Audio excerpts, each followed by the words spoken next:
25 अगस्त को प्रदोष, भौम प्रदोष। सारे प्रदोषों में कामना सिद्धि की प्रदोष अगर मानी गई है तो भौम प्रदोष को माना जाता है, मंगलवार को माना जाता है। मंगलवार के दिन, मंगल के दिन जब प्रदोष पड़ती है तो भौम प्रदोष कहलाती है। और उस दिन जब हम बाबा को प्रदोष काल में शंकर भगवान के शिवलिंग पर काली तिल को पीस कर उसका लेपन कर कर जो कामना कर कर जल चढ़ाया जाता है, जैसे जैसे वो तिल बहता है उसकी चिकनाई शंकर की शिवलिंग पर रह जाती है, वैसे ही हमारी कामना पूर्ण होती है। काली तिल को पीस कर, गलाना, पीसना, उसका उपटन तैयार कर कर, कामना कर कर, उसमें थोड़ा चंदन मिलाकर भगवान शंकर के शिवलिंग पर उसका लेपन कर। केवल भौम प्रदोष पर, सोमवार का पड़ जाए, बुधवार का पड़ जाए, उस प्रदोष पर नहीं हो सकता। केवल भौम प्रदोष पर, मंगलवार का प्रदोष पड़ेगा उसी पर ही कर सकते। सोम का नहीं, बुध का नहीं, गुरु का नहीं, शुक्र शनि का नहीं, केवल फल देगा, सुख देगा, आनंद। मंगलवार की प्रदोष की जो प्रदोष पड़ती है वो इच्छा पूर्ति करती है। प्रदोष के दिन, सावन के महीने में प्रदोष का जो दिन आए, 2 प्रदोष श्रावण के महीने के 2 प्रदोष पड़ेंगे। किसी भी प्रदोष पर एक पीपल के पत्ते पर कनेर का पुष्प अपने घर के अंदर रख लीजिए प्रदोष के एक दिन पहले, और प्रदोष वाले दिन उसको बहते हुए पानी में डाल दीजिए। जिंदगी में जो तुम्हारे यहाँ तकलीफ चल रही है, एक उठ रहा है, एक बैठ रहा है, एक बीमार पड़ रहा है, एक ठीक हो रहा है, फिर बीमार पड़ रहा है, फिर ठीक हो रहा है, ये ठीक हुआ, फिर इसको हो गया, फिर इसको कुछ हो गया, फिर किसी को कुछ हो गया, अर्थात शिव का नाम लेकर। और फिर ध्यान देना, इस क्रम को करने के लिए आपको तुम रुकेश्वर महादेव का नाम लेना पड़ेगा। कौन से महादेव का नाम बोलना है? तुम रुकेश्वर महादेव, जिन्होंने भगवान शंकर की विरल भक्ति को धारण करा। एक प्रसंग बड़ा सुंदर आता है, पहले भी कहे, अगर आप शंकर जी के मंदिर में जा रहे हो, शिव की आराधना कर रहे हो, शंकर के मंदिर में जाकर पशुपति व्रत कर रहे हो, जल चढ़ा रहे हो, आराधना कर रहे हो, शंकर के मंदिर में अगर कोई गलती भी कर रहा है तो शिव के सामने कभी उसकी गलती को मत बताओ, कभी ही मत बताओ, अरे तूने गलती कर दी, ना ना ना, कभी नहीं। मंगलवार की प्रदोष रोग से मुक्ति देते हैं। मंगलवार की प्रदोष पड़ती है तो शिव काशी में निवास करते हैं। मान लो आप प्रदोष का व्रत नहीं कर सकते, आप अगर व्रत नहीं कर सकते तो प्रदोष के दिन, प्रदोष काल में शाम का समय, सूर्यास्त का कुछ पल, कुछ घड़ी के पहले से लेकर बाद तक का प्रदोष काल के अंतर्गत आप शंकर जी के मंदिर में जाकर 1 लोटा पानी, 5 बेलपत्र भी अगर समर्पित करते हैं तो संपूर्ण प्रदोष का फल आपके भाग्य में प्रबल हो जाए। पूरे महीनों में, पूरे वर्ष में मंगल का प्रदोष निकाल कर रख लो कि मंगल का प्रदोष इस दिन पड़ रहा है, मंगल की त्रयोदशी तिथि पड़ रही है, प्रदोष व्रत मंगलवार का पड़ रहा है। और जिन लड़का लड़की को मंगल होते हैं, जिन कन्या और वर को मंगल होते हैं, केवल शंकर भगवान के मंदिर में जाकर चौमुखी दिया, 4 बत्ती का दिया आटे का, उसमें घी डालकर लड़की शंकर भगवान के मंदिर में मात्र 7 बार शंकर पे से उतार कर, 3 बार स्वतः उतार कर शिव के मंदिर में रख देती है, उसका मंगल आड़े आता ही नहीं है, मंगल नहीं आता सामने। मंगल प्रदोष व्रत का इतना महत्व है महाराज। श्रावण के महीने में की प्रदोष, प्रदोष काल में शाम का समय, सूर्य डूब रहा हो, बस डूबा ही हो, और उस समय पर सूर्य के डूबन के तुरंत बाद बाबा को धतूरे के साथ में बेलपत्री ना चढ़ाते हुए बेलपत्री के वृक्ष के 7 कांटे बाबा के शिवलिंग पर समर्पित करे जाते हैं महाराज, अपनी जिंदगी में अड़चनों को हटाने के लिए। फिर आप जिस व्यापार में उतरे, जिस व्यवसाय में उतरे, जिस नौकरी में उतरे, आप दिल से करें, आपको तरक्की मिलेगी। आप हार नहीं सकते, नीचे नहीं आ सकते, उन्नति पर ही चढ़ेंगे। प्रदोष, ओम प्रदोष के दिन, प्रदोष काल में शिव जी के मंदिर में शंकर के शिवलिंग पर 3 जगह पर कनेर का पुष्प समर्पित करना प्रारंभ करें। पहला अशोक सुंदरी की जगह पर, दूसरा जहां शिवलिंग रखा हुआ है उस जलाधारी पर, कटी पर, और तीसरा शंकर भगवान के शिवलिंग पर पुष्प कनेर का रखना प्रारंभ कर दो। उसमें से अशोक सुंदरी वाले पुष्प को घर लेकर आना प्रारंभ कर दो। भौम प्रदोष के दिन 4 से 5 भौम प्रदोष करोगे और एक दिन मेरा बाबा तुम्हारा गर्भ ठहरा देगा और बाबा की कृपा से तुम्हारे घर में संतान। जब जीवन में तुम्हें लगने लगे कि तुम्हारे पास में लक्ष्मी की कमी हो रही है, धन की कमी हो रही है, संपदा की कमी हो रही है, वैभव की कमी हो रही है, खूब मेहनत करना, कर्म को जागृत करना, परिश्रम पूरा करना, रात दिन एक कर देना। और साथ में शंकर जी के मंदिर में बेलपत्र हमेशा कब चढ़ाते हो? पहले तुम जल चढ़ाते हो, उसके बाद बेलपत्र चढ़ाते हो। और जब तुम्हें लगने लगे कि मेरे घर में संपदा की कमी हो रही है, धन की कमी हो रही है, धन के पीछे क्लेश हो रहा है, पैसे के पीछे क्लेश हो रहा है, तो उस बेलपत्र को पहले चढ़ाओ और जो घर से जल लेकर आई हो वो बाद में चढ़ाओ। और जब तुम उस जल को बाद में चढ़ाओगी और बाद में चढ़ाने के बाद उस चढ़ी हुई बेलपत्र को अपने घर लेकर आओगी, रखो रात भर, फिर दूसरे दिन उस बेलपत्र को वापस लेकर जाओ, फिर नया बेलपत्र चढ़ाया, पुराना बेलपत्र वहीं छोड़कर आई, फिर नया बेलपत्र चढ़ाया, पुराना बेलपत्र वहीं छोड़कर आई। ये क्रम जो 21 दिन तक लगातार कर लेता है, 22वें दिन वो खुद कह सकता है कि मेरे घर में अब भगवान ने हाथ पकड़ लिया, मेरे घर में संपदा देना प्रारंभ कर। एक बेलपत्र में लक्ष्मी, अपालक्ष्मी, धनलक्ष्मी, 3 लक्ष्मियों का भाव कुमार खंड वर्णन करता है कि एक बेलपत्र के पत्र में वो सुख होता, वो आनंद हो। एक दिन शाम का समय, प्रदोष का दिन, प्रदोष का दिन, प्रदोष काल, शाम का समय, भगवान देव अधिदेव महादेव मां जगतजननी पार्वती जी के साथ में भ्रमण पर निकले। देखिए, अगर प्रदोष का व्रत नहीं कर सकते, प्रदोष के दिन आप व्रत नहीं कर सकते, मान लो आपसे भूखा नहीं रहा जाए, प्रदोष का व्रत नहीं कर सकते, प्रदोष के दिन आप भूखे नहीं रह सकते, मंदिर भी नहीं जा सकते, दिया भी नहीं लगा सकते, तो शिव महापुराण की कथा कहती है कि प्रदोष के दिन, प्रदोष काल में अपने ही दरवाजे के पास में देवाधिदेव महादेव का स्मरण कर लक्ष्मी की वृद्धि के लिए, कार्य सिद्धि के लिए, संपदा को प्राप्त करने के लिए आप अपने ही दरवाजे के पास में एक दीप लगा सकते हो। कौन से दिन? प्रदोष के। एक बात और अच्छे से समझ लीजिए, जो बच्चे चिड़चिड़े होते हैं, चाहे घर में बेटे हों, बहुएं हों, सास हो, ससुर हो, परिवार में छोटे छोटे बच्चे हों, चिड़चिड़ प्रवृत्ति करते हों या चिड़चिड़ा स्वभाव हो, जरा जरा सी बात में क्रोध आ जाता हो, बोलने का भान नहीं रह पाता हो, शब्दों के बाण चलते हों, तो महाराज प्रदोष के दिन, प्रदोष काल में बेलपत्री के पेड़ के नीचे एक, जो पत्ता आपके पास में हो, पान का मिल जाए तो पान का, पीपल का मिल जाए तो पीपल का, बेलपत्र का मिल जाए तो बेलपत्र का, उस पत्ते पर मात्र थोड़ा सा शहद और 7 दाने चावल के रखकर घी का दिया लगा दो महाराज, और थोड़ा सा जल हाथ की अंजलि में लेकर भगवान देवाधिदेव महादेव का स्मरण कर कर कि इस बेलपत्री के वृक्ष के नीचे माता लक्ष्मी, पार्वती, सरस्वती विराजमान है, इसी बेलपत्री के पेड़ के नीचे मेरे देवाधिदेव महादेव का 12 ज्योतिर्लिंग का स्वरूप प्रकट है, उनका स्मरण कर कर जल चढ़ा दीजिए। और उसका स्मरण कर लो जो चिड़चिड़ प्रवृत्ति करता हो, क्रोध करता हो, जिसको बोलने का भान नहीं होता हो, सम्मान नहीं देता हो, अपशब्द कहते हो, उनका स्मरण कर कर आप छोड़ेंगे। एकदम एक प्रदोष करेंगे, दूसरे प्रदोष तक तो आपको कोई दिक्कत ही नहीं। 2-3 प्रदोष कर कर देखिए, बाबा कृपा करें। बच्चों को पढ़ने का कह रहे हो, पढ़ने बैठो, पढ़ने बैठो, पढ़ने बैठो, पढ़ने बैठो, तो एक आध प्रयास बच्चों के लिए भी कर लिया करो कि भाई ठीक है, बच्चे लोग विद्या में प्रबल होंगे।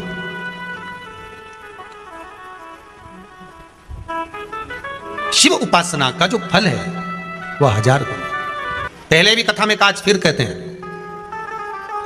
शिव मंदिर में जल बाद में चढ़ाना, शंकर के मंदिर में जाकर पंचामृत स्नान बाद में कराना, शंकर जी के मंदिर में जाकर पूजन बाद में करना, पहले थाली एक और रखकर शिव मंदिर में झाड़ू, पोछा या जो बेलपत्री, निर्माल्य जो भी रखा हो, उतरा हुआ सामान, उसको भरकर कहीं एक और जहां मंदिर वाले रखते हो वहां ले जाकर रख दो, झाड़ू पोछा एक बार जरूर।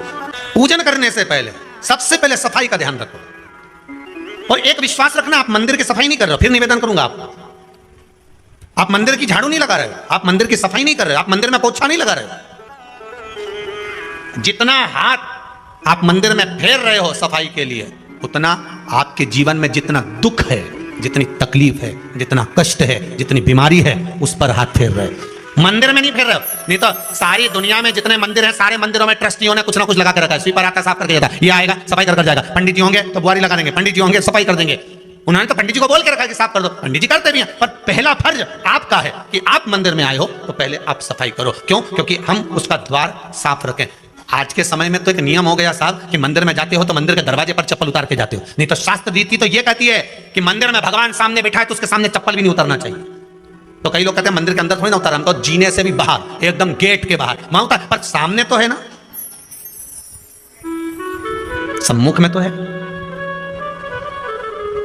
तुम्हारे यहां अगर 4 लोग दिवाली मिलने आते हैं ना, तो तुमने चप्पल रखने का भी स्टैंड बनाकर रखा है, साइड में उतारिए, दिल्ली पर मत उतार देना, थोड़ा साइड में उतारो, सामने से सब आते जाते रहते हैं, सामने उतारो, सम्मुख में क्यों उतार रहे हो?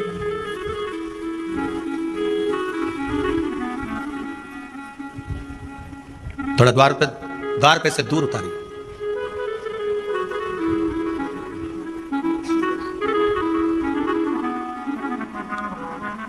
अभी तो कुबेरेश्वर धाम में काम चल रहा है, आप लोग जो दान दे रहे हो, आपके दिए हुए दान से निर्माण चल रहा है। अभी तो आप पहनकर जूता चप्पल भी अंदर आ जाते हो। भले दूसरे मंदिरों में चप्पल पहनकर हमने देखा है, आधिकारिक मंदिरों में, ब्रजभूमि पर भी बहुत मंदिरों में लोग अंदर जूता पहनकर चले जाते हैं, पर जब तक बाबा नहीं बैठा तब तक तो आप पहन कर आ रहे हो। जिस दिन बाबा कुबेरेश्वर धाम में आकर बैठ गया, उसके बाद वो दोनों गेट पर चप्पल बाहर ही रहेगी। आओ आप, कंकर से शंकर, शंकर जब शरीर से लगेगा तब सुख भोगोगे, आनंद भोगोगे, सुख की प्राप्ति। अपने द्वार पर भी कितना सुंदर लिखा है भविष्य पुराण के अंतर्गत और विष्णु पुराण में, भृगु बाबा का चरण का चिन्ह भगवान विष्णु की छाती पर रहा। भगवान विष्णु की छाती पर भृगु बाबा के चरण का चिन्ह रहा, चरण का चिन्ह। अब भविष्य पुराण में लिखा है कि अगर हम मंदिर के द्वार पर, घर के चौखट के एकदम सामने चप्पल उतार देते हैं 7 बार, दिन भर में से कितनी बार? 7 बार। विष्णु पुराण कहती है ऐसा कोई दिन नहीं होता जिस दिन दरवाजे पर 7 बार लक्ष्मी आकर खड़ी नहीं होती हो। कल एक कथा कही थी आपको कि प्रत्येक मनुष्य के भाग्य में सुख लिखा है, केवल मंथन करना। भविष्य पुराण कहती है 7 बार लक्ष्मी प्रत्येक मनुष्य के दरवाजे पर जाकर खड़ी होती है, पर द्वार पर चप्पल पड़ी होने के कारणवश वो लौट कर चली जाती है। बहुत ध्यान दीजिएगा महाराज, थोड़ा सा आपको बुरा लगेगा, लग जाए, पर शिव पुराण है, जीवन संवार देगी तो अच्छी बात है, जीवन संवार दे तो अच्छी बात है।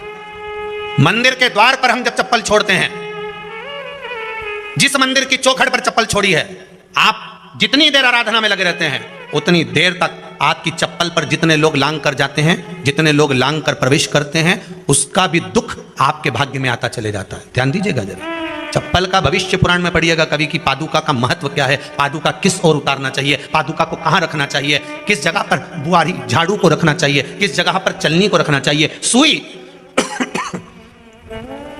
उस सुई को जिस हाल में सब बैठते हैं उस हाल में क्यों रखा जाता?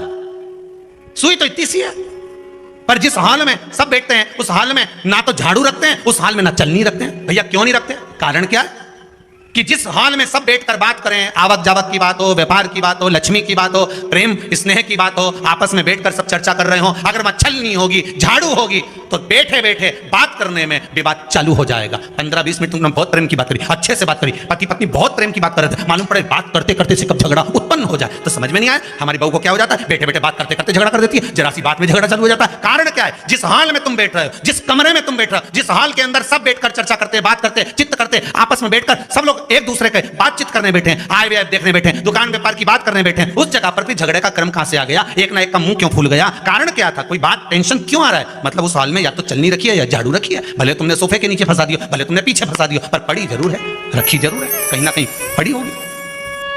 क्यों कहते हैं कि जिस हाल में आप बैठ रहे हो, जहां पर आप संपदा की बात कर रहे हो, दौलत की बात कर रहे हो, व्यापार की बात कर रहे हो, व्यवसाय की बात कर रहे हो, उस हाल में अगर कहीं कैलेंडर टंगा हो, कोई सामान ऐसा रखा हो, कोई पर्दा ऐसा लगा हो, कोई चीज ऐसी लगी हो, तो उसमें एक सुई उसमें रख दीजिए। क्यों कहते हैं? हमारे यहां दूल्हा भी जाता है ना, तो उसका जो साफा बनता है या जूता उसको पहनाते हैं, उस तक में पिन टच करके भेज देते हैं। बोलो सही है कि गलत है? दूल्हा तोरण लगाने जा रहा है, दूल्हा तोरण देने जा रहा है, तो उसके जूते में भी पिन घुसेड़ कर भेजते हैं, पिन लगाकर भेजते हैं, उसके साफे में पिन लगाकर भेजते हैं। एक भले सुई नहीं लगाएंगे तो आल पिन लगाकर भेज देंगे। क्यों भेजते हैं? उसका कारण क्या? कि लक्ष्मी को लेने जा रहा है, संपदा लेने जा रहा है, और जिसको वो ब्याह करने जा रहा है उसका संबंध सुई और धागे के संबंध जैसा हमेशा सिला हुआ होना चाहिए, उधेड़ा ना जाए, कि चीज ऐसा कटा हुआ नहीं होना चाहिए। एक एक प्रमाण को जरा देखो तो। पर दुनिया के लोग कहते हैं साहब हमारे यहाँ तो सुख नहीं है, शांति नहीं। शांति तुमने भंग करी, कोई दूसरा भंग करा। चप्पल उतार दी दरवाजे पर, मंदिर के द्वार पर। हम तो यहाँ तक कहेंगे पशुपति व्रत करने जा रहे हो, पशुपति व्रत को धारण करने जा रहे हो, एक सोमवार मत पहनो चप्पल, जब मंदिर जा रहे हो तब दिन भर पहनो, मंदिर जाओ मत पहनो। कोई जरूरी कि मंदिर पहनने चप्पल पहनना जरूरी है? मत पहनो। मंदिर के द्वार पर जहां भगवान विराजे हैं उसके द्वार पर अगर आपने चप्पल उतारी है, आप तो अंदर चले गए, पर जितने लोग लांग रहे हैं उसका मालूम, उसका स्मरण कितना कितना गया। छाता, चप्पल, आसन, मांग का टीका, इसका भी वर्णन पहले कर चुके हैं कथाओं में, आप लोगों ने सुना होगा। छाते का भी वर्णन किया, किसी का छाता बारिश में तुम लेकर आ गए, पानी गिरने लगा, जी तुम्हारा छाता देना, छाता तो लेकर आ गए, पर जितने दिन तुम्हारे घर में रखा हुआ है उतना दिन तक हिसाब लगा कर रखना कि 15 दिन रखा तो तैयारी रख लेना, 15 दिन में कितने घंटे हुए, कितने घंटे कितने पल, उतना आपको दुख भोगना पड़ेगा। दूसरे का छाता आया, इसलिए कोई प्राण छोड़ता है, मरता है, तो उसके पद में यही सब चीजें देना पड़ती। क्या क्या बोलते जाओ, छाता, चप्पल, आसन, माला, सब देना पड़ता है। बोलो देते कि नहीं देते? तो क्यों देना पड़ता है छाता? क्या काम का कि छाता देना पड़ेगा? क्या व्यक्ति 24 घंटे क्या धूप में रहता था कि पानी में रहता था जो छाता देना पड़ेगा? चप्पल क्यों देना पड़ेगा? इसलिए देना पड़ेगा, उसका शास्त्र प्रमाण। जरा सा राजा परीक्षित ने जरासंध के मुकुट को सिर पे पहन लिया था और बुद्धि बदल गई थी। समीक बाबा के गले में मरा हुआ सर्प डाल दिया था। सही है कि गलत है? केवल मांग काटी का अर्थात सिर पर मुकुट बदला और काम हो गया। बहुत ध्यान देना पड़ता है महाराज, बहुत ध्यान देना पड़ता है। तुम्हारी चप्पल कोई ले गया, तुम रो रही, किसी ने पूछा क्या हो गया? मेरी चप्पल कोई ले गया था, फिर मैं दूसरे की ले गई। तुम्हारी कोई दूसरा ले गया, तुम दूसरे की। नहीं भाई,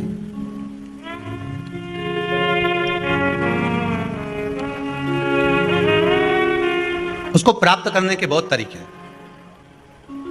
एक सत्य बात कहें, 7 बार लक्ष्मी प्रतिदिन मनुष्य का द्वार झांकने के लिए आती है। ऐसा कोई दिन नहीं जाता जिस दिन तुम्हारा भाग्य भगवान पलटने के लिए नहीं बैठा हो। वो तो इंतजार करता है कि ये गेंद फेंके और मैं चौका छक्का लगा दूं। वो कहते हैं ना, एक ओवर में कितनी गेंद फेंकते हैं? जम के बोलो। अरे एक ही फेंकते हैं। एक ओवर में कितनी गेंद फेंकते हैं? एक। वही गेंद बार बार फेंकते हैं ना, गेंद तो एक ही है नहीं। वो तो बार बार गिनाया तो 6 बार गिना, तो फेंकी तो एक ही है कि बदल बदल के फेंक दी, पीली नीली हरी गुलाबी? नहीं, एक ही है। बदल बदल कर आया, गेंद एक ही थी, फिर फेंका कि ये तो वाइट निकल, फिर फेंकी, गेंद वही है।